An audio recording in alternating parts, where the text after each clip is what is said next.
Let's lay in the dead grass, stare at the stars. Run away, you live out of cars and bars. Let's just leave here, cause there's nothing left to see. And if that's wrong, let's make it right. And if you leave, just give me one more night. Cause there's no one that you'll find that's quite like me. And she said, Righto guys, welcome back to the channel. For those of you that are new here, I'm Johnny, and today we're in Bluff. We've had an early day at work today, shearing sheep with Paul and Adam. So they've decided that they're going to come along for a dive today, and also Adam's young fella Raiden. So Paul and Raiden both haven't caught crayfish before, so this is going to be a perfect opportunity for them. The ocean is super flat, there's a wee bit of a surge getting in, but once we get past that, should be pretty mint. The visibility is a decent few meters anyway, so I'm sure we'll get onto some crayfish, get a good feed of Paua. We're going to have an awesome cook up at the end and chuck a couple of wee recipes in there for you guys. So there's not really much else to say, let's just get straight in there. So the boys are just suiting up now, and we're going to find our way down this bit of a rock face here. It doesn't look too steep, but it's pretty steep when you're trying to work your way down it. There's a bit of a crack there that we follow down. So they're just suiting up, getting ready to jump into the washing machine. Here I go, about to check it out and see what it looks like in there. So I pop my head in there, and yeah, she's pretty stirred up in here. It's relatively rough. So I managed to find my way out through this rough stuff and then get about 20 meters offshore, and the viz is pretty average out there, but it's still 5 or 6 meters, but managed to get down through it, and it opens up a fair bit. Looking for crayfish. I've already been down for a couple of breaths, and here we go. Perfect opportunity here. There's just a big buck sitting out in the open. Someone's already had a go at him quite a while ago there. He's had a feeler ripped off, and then I just grab him straight on the top of his back. If he's going to sit there like that, it's going to be an easy opportunity, and he's not too happy about it, but we'll get him up to the top now. So we're probably in about 7 meters of water there, I'd imagine. He's lost another leg there a wee while ago as well. My mate Alfie's just showed up as well, so I show him the crayfish. He hasn't got a cray yet either, but hopefully he can get one today. So then we head down for another wee look.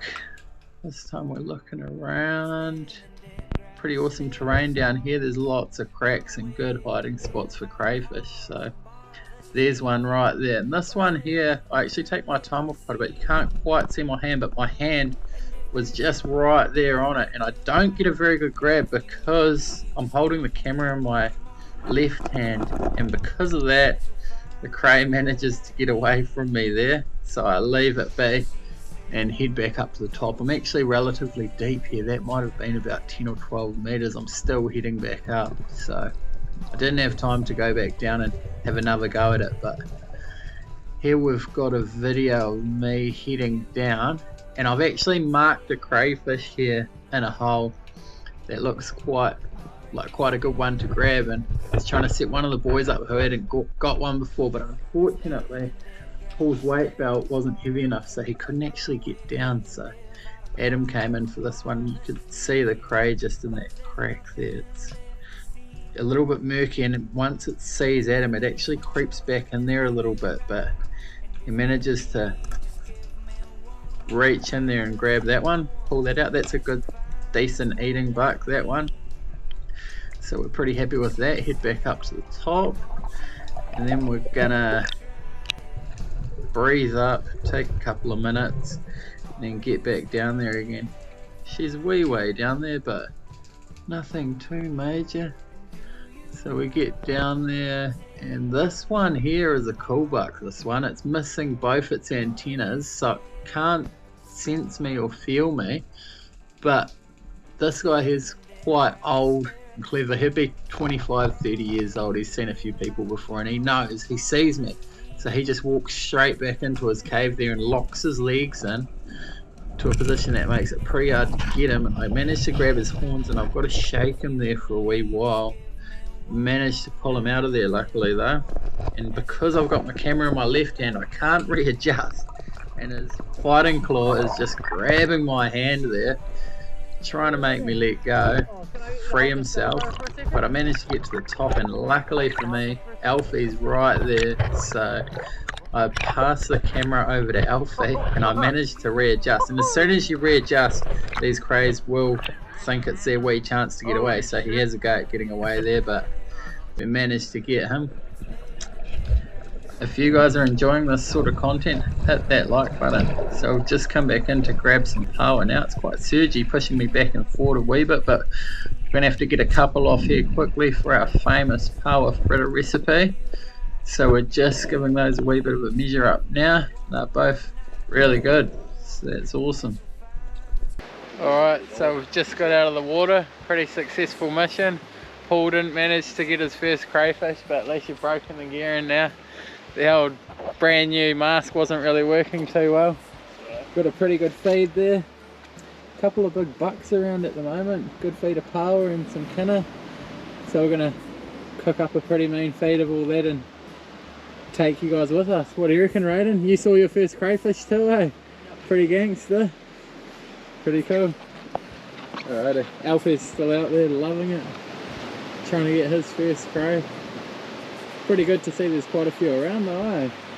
Yeah. Nice and shallow.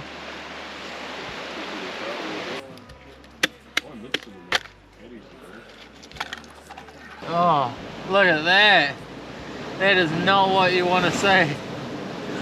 That's no good to us.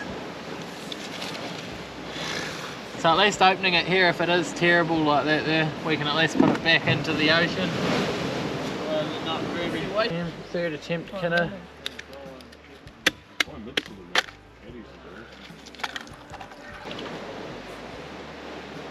This one is not too bad. Male, white, creamy. Sweet. Our American friend having his kinda. Do you like it? Mm-hmm. That'll get all your rows out. 1, 2, 3.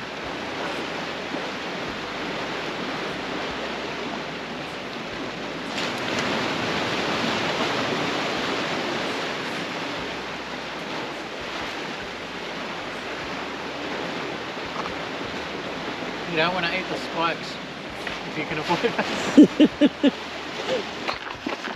Perfect. All the dive gear's on the wheelie bin. Braden's got the fins. Alfie's got all his gear. I'm just cruising. Got nothing. That'll change pretty soon, I'd imagine. That was a pretty epic dive. We've got Lake Fovo just out here. Look at that. Don't see it like that too often. 8:30 at night here. Pretty mint. After dive work, 25 degrees still. Perfect. We're gonna go cook up some of the seafood and show you guys some mint recipes. Alright, let's go. So once we got back to the truck, fisheries were there waiting for us and they wanted to have a quick look at our catch, so we popped that open, but they weren't the only ones interested in it.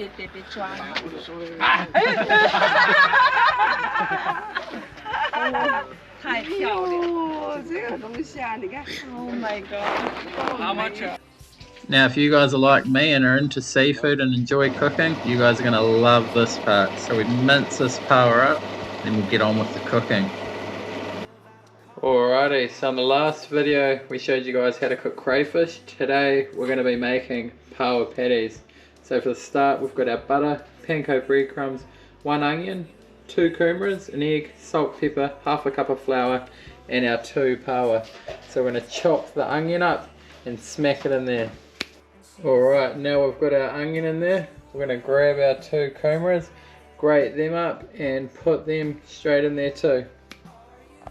Alrighty, so we've got our kumara in there. We actually just used 1. I'm going to give that all a good mix and then we're going to whisk our egg in there and add our flour and then salt and pepper.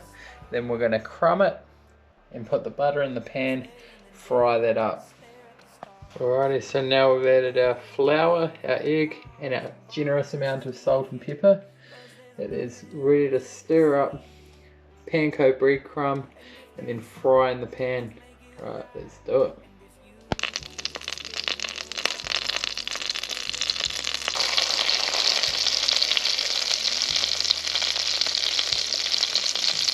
Alrighty, so here's our gourmet Paua fritter.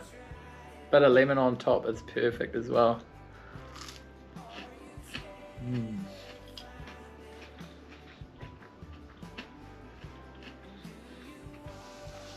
It's my old man's recipe, that one, and honestly, I don't reckon I've tasted a better Paua fritter. I don't know what it is, but it's just so crunchy and nice and moist inside it too. And you can still definitely taste the Paua even though the batter's sort of doubled in size, putting that kumara and onion in there, but that's so good. Hope you guys enjoyed that mission as much as I did. Pretty epic to get out there after a bit of work. Got work again tomorrow, so time to hit the hay, I think. But cheers heaps for watching. Like and subscribe if you want to see more. We've got some pretty epic missions coming up. Getting into Doubtful, Milford, the Raw. It's all go. Cheers guys.